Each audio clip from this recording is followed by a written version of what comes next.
Hello, my internet peeps. How are you today? This is Scott Rideshare. Welcome to my channel. Okay, so today is going to be a little bit different too, in that most of you who know me and who watched my previous videos know that one of the things I really love is the fact that I get to talk to a lot of different people all the time. I meet so many different people all day long. And where the title of this video comes from is that I picked up this passenger and me and her friend started talking. And we kind of did this, and it started with when she said, "I hate large corporations." Now, let me go briefly into this. I'm not a socialist or communist. Okay, I believe in capitalism, but there's a big but there. The thing is I also believe uh, in other parts of it. Capitalism is a huge concept. There's pros and cons to everything. I believe there needs to be a bit of a mixture in there. For example, Ben Franklin, a founding father of our country, instituted the fire department. He also instituted public library. These are socialist institutions, okay? And it's good because I don't want to sit there and if I happen to have a fire, have them run my credit card before they come to put out the fire, or after they put out the fire, hit me with a $50,000 bill. So yeah, let's kind of spread that out, okay, amongst everybody. So I do believe in mixed things. I also believe that the consumer needs to be responsible where they spend their money. These are things that Debbie and I were talking about on the car ride over, and it's one of the reasons we don't shop at Walmart, which I could do a whole separate video on that. Several videos actually on the economy and all this good stuff, what we were talking about. It was a pretty long ride, but we ran out of time at the end there. And the part that I got up to is the part that I promised her I was going to finish on my YouTube channel. So here it is. We had gotten up to, I got to the point where I was talking about where I used to work. I was in the security industry. The hows and whys, how I got there, long story. But for years with this company, since the late 90s, what I was told is that my pay is based directly on the contract that's signed with the client. And I don't get to negotiate it. It's done by somebody else who is a salesman who makes his money off of the contracts he writes. Whether or not he cares how much me personally I'm getting, I don't know. He also deals only with sales. He doesn't deal with the operation side of it. He may be thinking, yeah, we're getting this guy a raise, and then what happens is operations will come along and the people in the office that almost none of the clients see, they get their raises, right? And their vacation and their sick days. Whereas in the security, when you're out in the field, you get paid vacation time. So if I get sick, I can take a vacation day if I don't want to lose money. And very few times do you get sick pay unless the client writes it into the contract. Which why would a client pay for that? Most of them don't even bring it up because they don't even think about it. And we are not allowed to discuss our pay or our benefits with our clients. So most of the times the clients have no clue on what's going on. Most of them would probably, I don't want to say most of them, but a lot of them would probably jump in on our behalf to defend us. I did have a client do that. She jumped in on my behalf and got me more money. Now, what the part I was getting at was that I want to give you a little brief description on how screwed up the security industry is. It's one of the industries with the highest turnover. And one year, I get this memo, and it says, listen, the holiday season's coming up. And they consider holiday seasons, which I'm sure everyone does, from Thanksgiving to New Year's, okay, the whole end of the year. And she was saying that the holiday season's coming up, and this is the time for family. With that being said, you need to work. I'm putting a blackout on vacations. So from the week before Thanksgiving to the week after New Year's Day, no security officers are allowed to take vacation time. And then a couple of weeks later, she sends out a memo to everybody and says, listen, if you need to reach me, I'm on vacation. Contact my assistant. So she's saying you don't go on vacation, but I'm going on vacation. Toodaloo. Uh, it makes you really want to work for that company, right? And it's not her fault. It's just a byproduct of the whole industry. So your pay is tied up into what the contract is. Okay. Of course, clients are always looking for a better price, but they want us to get the extra pay. They don't want somebody in an office that they've never seen before get the extra pay. But that's how it works. The client pays the contract to the company. The company takes out their portion and then just, pays us. Now, yes, the company does incur costs. I'm not going to deny that. There are costs involved, providing uniforms and stuff like that. Our company didn't make the client pay for it. They also didn't make us pay for it. But not every company was like that. And when I speak about my company, the company that I worked for, I considered it the best of the security companies. But the industry itself is screwy. And it jumps into one of the reasons why I don't like large corporations. And again, it's not that I'm not a capitalist. I do believe that if the corporation is too big to fail, it should be broken up. No company should be that big that if it fails, it's going to wreak havoc across our whole economy. It should be broken up. There's no antitrust laws or anything. These companies are very careful not to do that. But if it fails, we're all in trouble. So why do we want one company to have that much power? All right, anyway, Debbie and I already talked about that. What I wanted to talk about is my part of the industry, or the part I was getting into. And the last client I was with, I was there for 7 years. I received 4 raises in that 7-year time period.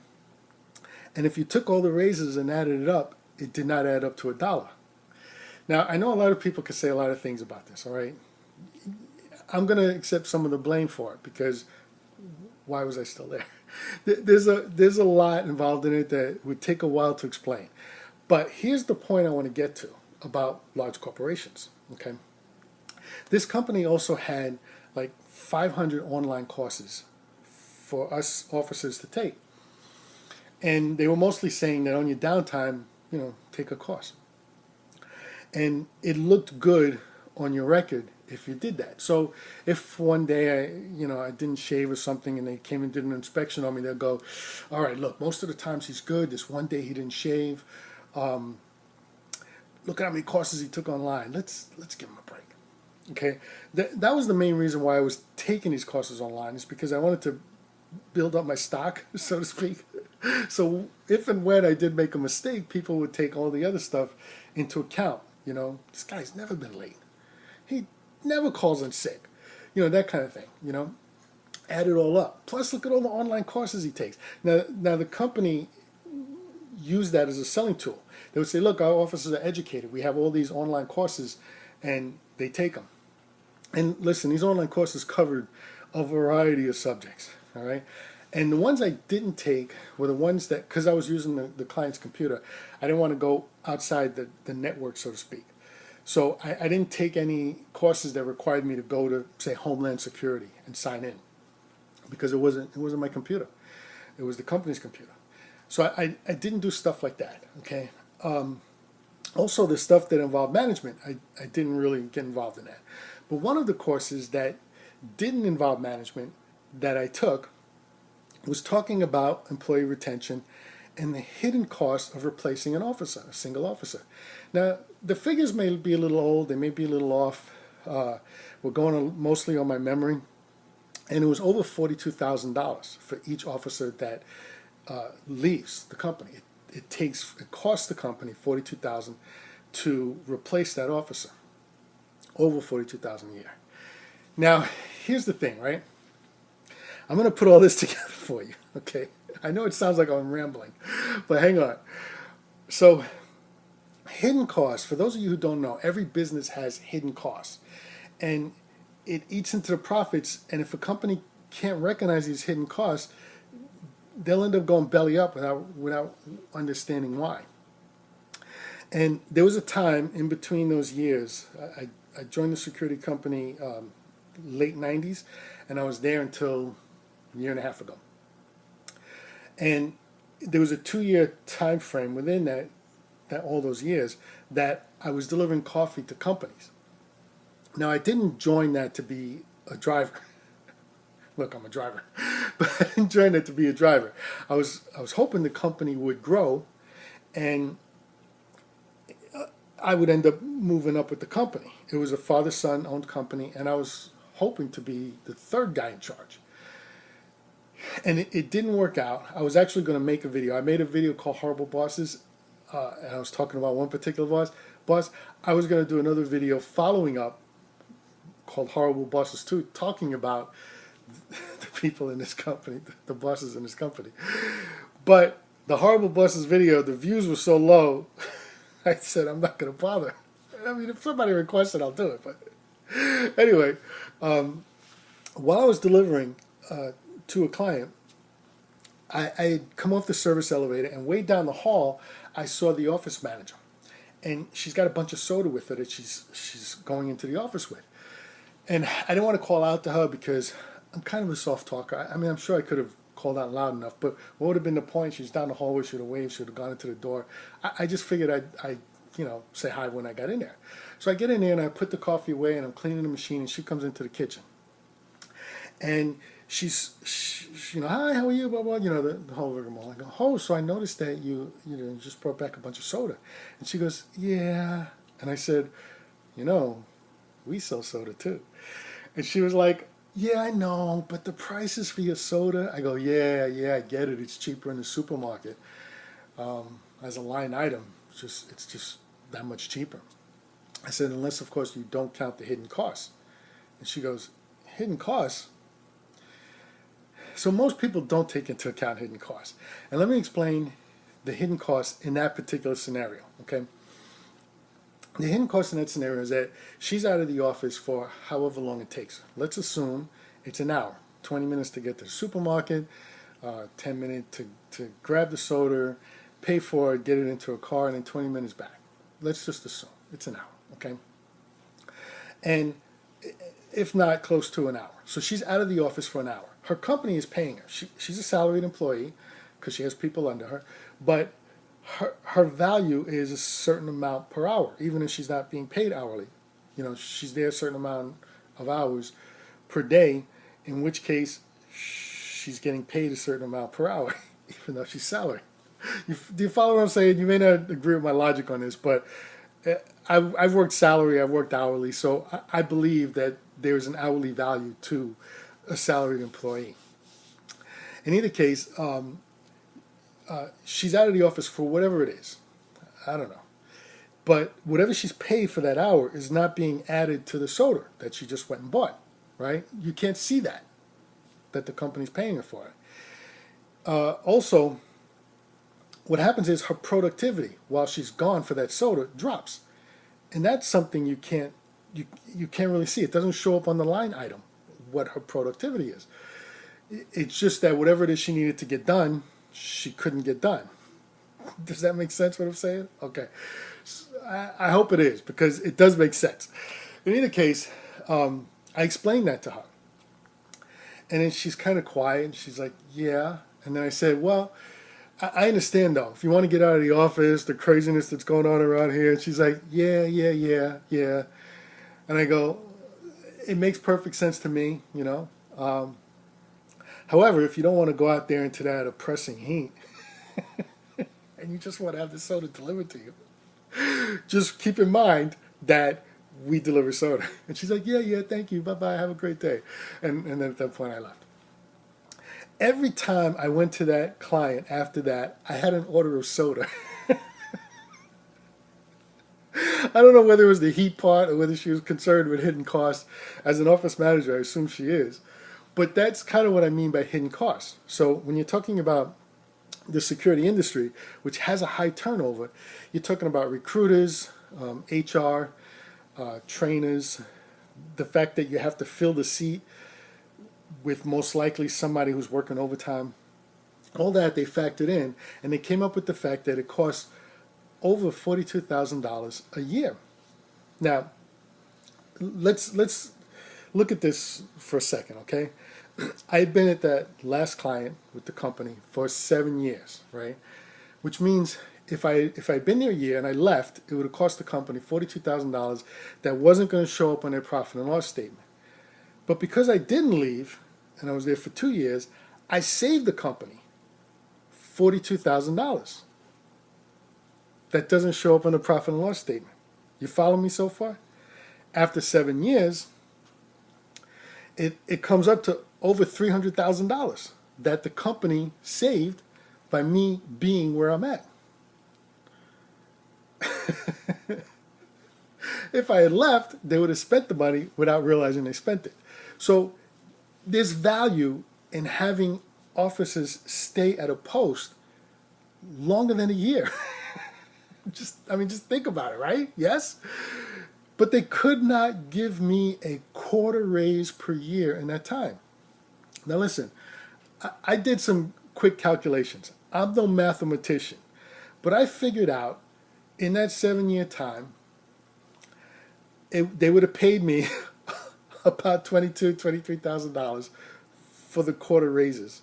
I accumulated them over the years, okay, and added it all up.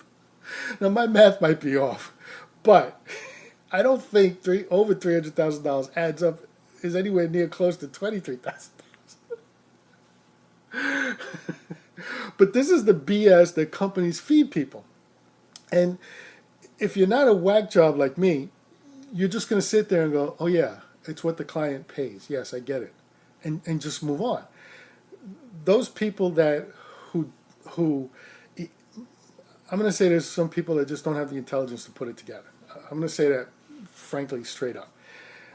Those that do are usually too busy to stop and calculate this crap. I'm just a whack job. But this is part of what I'm talking about. The company saved a hidden $300,000, and they couldn't give me a quarter raise. I mean, really, it's not a whole lot of money for me either, but it is a morale booster, and it means that after 7 years of being there, I'm getting paid more than what I was getting paid before. A lot more.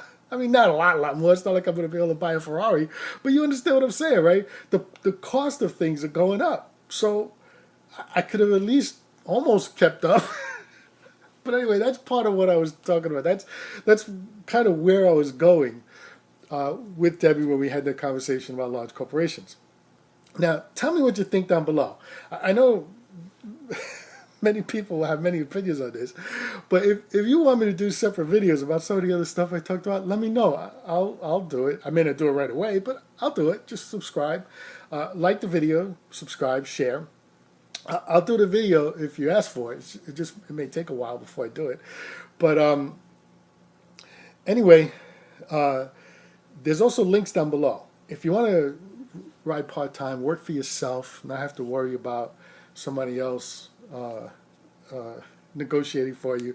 I'll always say this though. I have had people ask me. I don't recommend it as a full-time gig.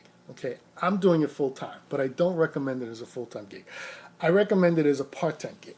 So you put in a couple of extra hours a week, and next thing you know, that bill is paid off, or the vacation saved up for, somewhere along those lines. Then there's 2 down below. You can contact me. There's an email also down below. I can go further into it with you, and I have had people sign up under my account before, and I was with them the whole way. I mean, we had phone numbers, we're back and forth, any question they had. So it's not like they were out there alone. I helped them along the way. I was answering questions. I was helping them out with stuff, even though they weren't even in my city. Apparently, I was giving some good advice. So anyway, there's also a link down below. If you only have Uber and you don't have Lyft, I recommend getting Lyft, and then you just price compare the two. You just check one and then check the other before you order. If you have Lyft and you don't have Uber, I would say do the same thing. My belief is that Lyft is almost always going to be cheaper. Certain times Uber will be cheaper, but most of the times Lyft will be cheaper. But just go ahead and download them both. You're going to save money by using my link down below. How much, I couldn't tell you, because my understanding is it changes from market to market, and I could make this video today and it'll be so much that you're saving, and then next week they'll save something else, and I'm telling you how much it's going to be from today. So anyway, please like, subscribe, and share. Check the links down below to make some extra part-time money, or to save some money if you're using it as a passenger, using Rideshare as a passenger. I want to thank you very much for watching my video. This is Scott Rideshare. Have a great day.